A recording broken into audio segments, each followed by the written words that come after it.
السلام عليكم ورحمة الله وبركاته. جينا النهاردة تاني مع تريو كودرز بروجرامر ويب سكول. ليه؟ زي ما احنا وعدناكم هنكمل في سلسلتنا ان شاء الله، وكل اسبوع من 3 ل5 فيديوهات. طبعا هنمسح الحاجات دي. تمام. احنا الفيديو النهاردة بتاعنا كده هنفهم هنعمل فيه النهاردة. اول حاجة احنا نفهم يعني ايه IDE وليه احنا بنستخدمه اصلا، وكمان هنحمل معانا ال IDE او البيئة التطويرية اللي احنا هنستخدمها النهاردة. عشان ايه؟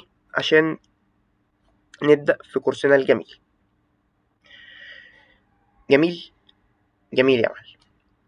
تعالى نفهم يا باشا يعني ايه اي دي. انا ليه بستفاد انا كبروجرامر لما اجي احمل؟ ليه بحمل اي دي ايه؟ عشان اشغل الكود بتاعي. بص يا معلم، اول حاجة كده لازم تعرف ان مش كل اللغات او البروجرامر لانجوج بتبقى مترجمة للغة الحواسيب او الكمبيوتر لانجوج.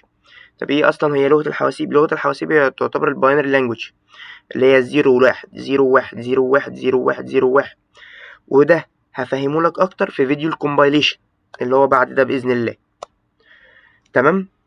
طب انت ليه بتستخدم الاي دي اي يا باشا؟ انت بتستخدم الاي دي اي زي ما احنا قلنا لان مش كل لغات البرمجه مترجمه. يعني ايه؟ يعني انت بتكتب دلوقتي على ايه؟ على الكونسول. الكونسول ده على ايه؟ على الاوبريتنج سيستم اللي هو على ايه؟ على الويندوز. طب انت لا مؤاخذه هو مش هيفهم الكود اللي انت كاتبه ده ايه. يعني ايه؟ هو الكمبيوتر زي ما بيقول لك ايه يا عم؟ ايه اللي انت كاتبه لي ده؟ يا عم ايه اللي انت عامله لي ده؟ يا عم بلاش هبل وعك بقى. فالكومبايلر اللي هو الاي دي اي اللي هي البيئه التطويريه للعمل اللي انت شغال عليها بتترجم الحاجات دي في عمليه اسمها كومبايليشن، هنشرحها بالتفصيل في الفيديو الجاي. وهقول لك ايه اللي بيحصل فيها، وهوري لك كمان اكزامبلز للباينري لانجوج او او اللغه اللي بتترجم ليها بعد ما تكتب الكود بتاعك. تمام. ده اول استخدام للاي دي اي. تاني استخدام يا معلم، تاني استخدام انت الفيتشرز بقى الحلوه. بقى الفيتشرز ايه الحلوه؟ مثلا الكود يبقى ملون، الايرور يظهر لك، يظهر لك بلون احمر وهكذا. تمام. كمان عندنا حاجه مهمه جدا، حاجه مهمه جدا، ان انت من خلال الاي دي اي بتقدر تتعامل مع التولز الخارجيه. يعني ايه التولز الخارجيه؟ زي ما احنا عارفين احنا في الباك اند هنحتاج داتابيز. حلو. طب الداتابيز بنتعلم لها ايه؟ السيكوال سيرفر. جميل. هنا واحده السيكوال سيرفر يا باشا بيستخدم على ايه؟ على الماي سيكوال. طب ما الماي سيكوال ده تول انت تقدر تضيفه على الاي دي اي بتاعك عشان تدمج الداتابيز مع الكود بتاعك. جميل. طب ايه تاني؟ زي الفريم وركس يا عم. زي ما احنا قلنا ان الاي اس بي دوت نت كور هي بتستخدم مع السي شارب. لازم تدمج الاتنين مع بعض. طب هتدمج الاتنين مع بعض ازاي؟ ما انت مش هتدمج الاتنين مع بعض في مخك. يعني مش هتيجي تقول له ايه ده انا بفكر ازاي ادمج الاس بي دوت نت والسي شارب هوبا يلا بينا الكود اتكتب والحاجه اتعملت. مفيش الكلام ده. لازم تدمجهم من خلال حاجه هي البيئه التطويريه للعمل او الاي دي اي بتاعك. جميل.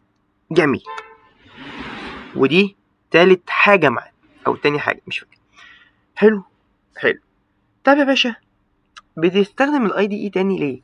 عمليه الديباجنج او الديباجرز. انت لما تكتب يا باشا الكود بتاعك مثلا يبقى مكون من ربنا يكرمك كده وينتهك بالسلامه وتقدر تكتب كود 1000 سطر سيستم كامل، لازم تعمل عمليه مهمه جدا اسمها الديباجنج. وده هيبقى ليها فيديو مفصل برضو في الكورس البيزكس، وهفهمك هتعملها ازاي وهتستفاد منها ايه والكلام ده كله. وكمان هعمل قدامك مشروع بروجكت صغير وهعمل عليه الديباجنج عشان يوصل لك بشكل كامل زي الديباجنج. جميل. وفي حاجات تانية كتير انت الاي دي اي لازم تستخدمها عشانها، بس دول المين، دول اساسيات انك تستخدم الاي دي اي للغة برمجة. اساسيات حط دي تحتها مليون خط. جميل يا عم. طب تعالى نروح نشوف احنا هنحمل ازاي الاي دي بتاعنا، الكومبايلر بتاعنا اللي هو هنستخدم باذن الله فيجوال ستوديو. تعالى يا باشا نروح على فيجوال ستوديو. تعالى نلغي الكلام ده كله، نعمل ريفرش، ويلا بينا على ايه، نحمل فيجوال ستوديو. هتدخل يا باشا على جوجل بتاعك الجميل، هوب فيجوال ستوديو اصلا جالي في السيرش. هتحمله من موقع مايكروسوفت الرسمي. تمام، مايكروسوفت الرسمي اهو، ندخل عليه اهو يا باشا، اللي هو بيقول لك نسخة الانسايدرز، بس ما انصحكش تنزل النسخة دي الصراحة، يعني مش هتبقى لو انت جهازك على قده، يعني ما انصحكش ان انت، مش هي عادي، هي ما فيهاش فرق بين الفيجوال ستوديو الانسايدر، وما فيش فرق بين الفيجوال ستوديو الكوميونتي 2022 ولا البريفيو 2022، يعني ما فيهمش فرق قوي. هو كل الفرق بيبقى في الاي اي بس، هو ده يعني، هو من الاخر بيعمل لك كود فاستر وورك سمارتر، هو كاتبها لك اصلا اهي، اصلا بقى. حلو حلو. انت يا باشا هتحمل فيجوال ستوديو اهو، دوس داونلود فيجوال ستوديو هنا اهو، جاي لك الحاجات الانتربرايز. طبعا مش هتحمل انتربرايز، اكيد هتحمل الكوميونتي 2022. جميل يا باشا، جميل يا حلو، جميل يا عمي.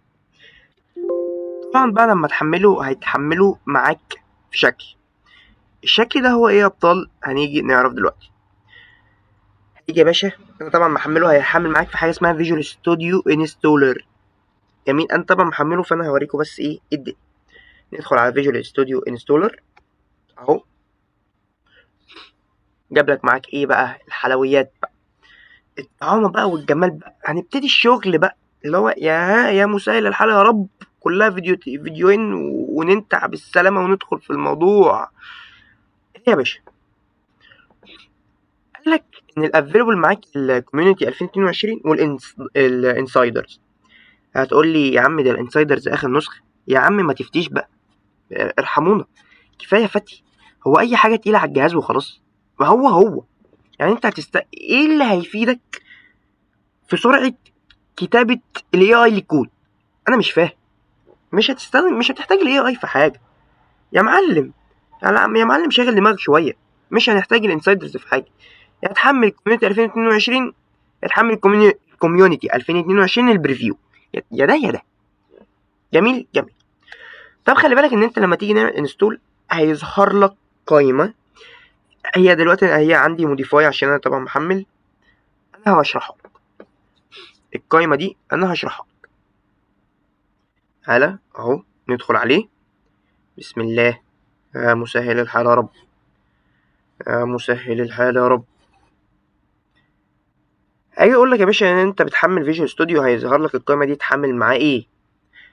هتحمل معاه حاجه اسمها دي الدوت نت ديسكتوب ديفلوبمنت، دي الحاجه اللي احنا نبقى عايزينها. طب دي ايه يا باشا، اهو جالك في الشرح انها بتحمل او بتستخدم مع الوين فورم ابس، الكونسول ابلكيشن، السي شارب، الدوت نت، والدوت نت فريم ورك كمان، يعني دي البيز بتاعنا، دي اللي احنا هنحتاجها تحملها معاها. طب في دي برضو بس مش هنستخدمها دلوقتي، دي الاي اس بي دوت نت كور مع الويب ابلكيشن شويه كده، خلينا بس دي في الايه، في البيزكس كده. وفي كمان برضو يونيتي، لو انت متجه يا عمنا لمجال الجيمز هتحمله برضو مع الاساس اللي هي دوت نت ديسكتوب ديفلوبمنت. جميل جميل. هندخل في بص الحاجات دي كده هشرحها لك ايه، يعني انت مش هتحتاجها يعني، بس يعني يا عم زيادة معلومات خير وبركة، ما تقولش لا. بص، دي هنا الدوت نت ديسكتوب ديفلوبمنت، هنا بيقول لك ايه الحاجات اللي موجودة اللي انت ممكن تحملها. اولا دي الحاجات اللي متحملة اللي هي اصلا بنبقى محتاجينها دايركت. بص بقى يا معلم، فيها ان انت ممكن تستخدم معاها الدوت نت فريم ورك، وكمان الويندوز اب الاس دي كي، والسيكوال سيرفر، اللي هو اصلا الحاجات المهمة قوي، الحاجات المهمة جدا، بس برضو مش دلوقتي، انت هنا في مرحلة البيزكس، التعليم. جميل جميل. تعالى بقى احنا كده ايه بقى، تعالى بقى نعرف ايه ازاي تعمل اول بروجكت في حياتك.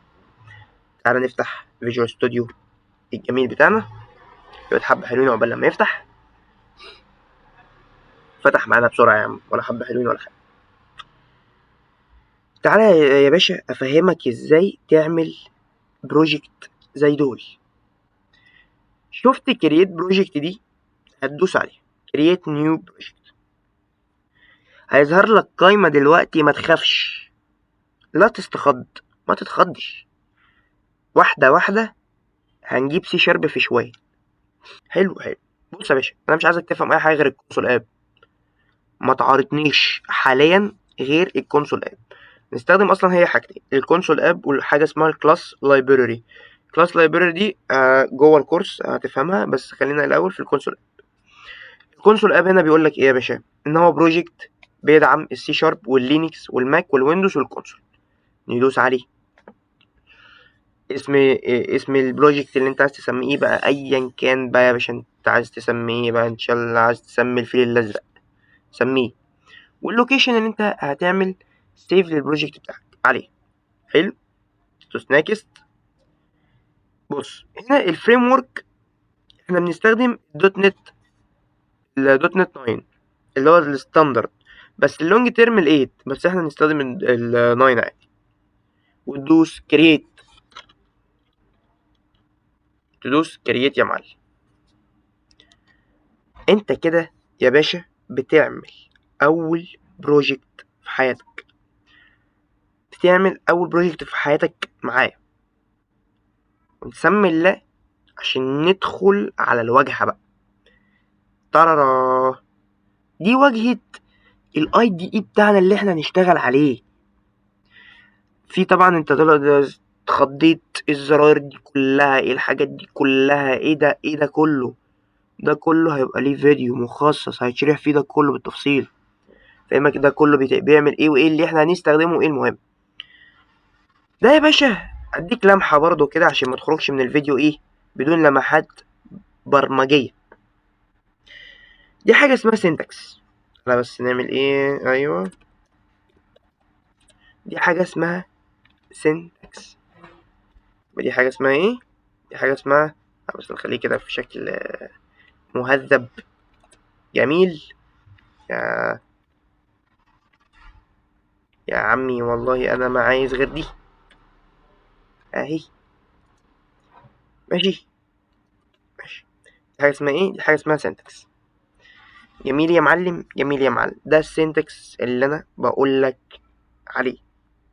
هنشرح برضو ايه الحاجات دي اللي هي البروجرام والانترنال كلاس والحاجات دي، بس واحدة واحدة. بعدين دي الحاجات اللي لازم الكومبايلر بيتعرف عليها الاول عشان تكتب الكود وسطها، هنفهمها واحدة واحدة وهنشرحها لك واحدة واحدة بإذن الله. كده نكون نهينا الفيديو بتاعنا، نهيناه خلاص. وكان معاكم تريو كودرز بروجرامرز ويب سكول، والسلام عليكم ورحمة الله وبركاته. كان معاكم تريو كودر بروجرامر ويب سكول، ونشوفكم في فيديو جديد.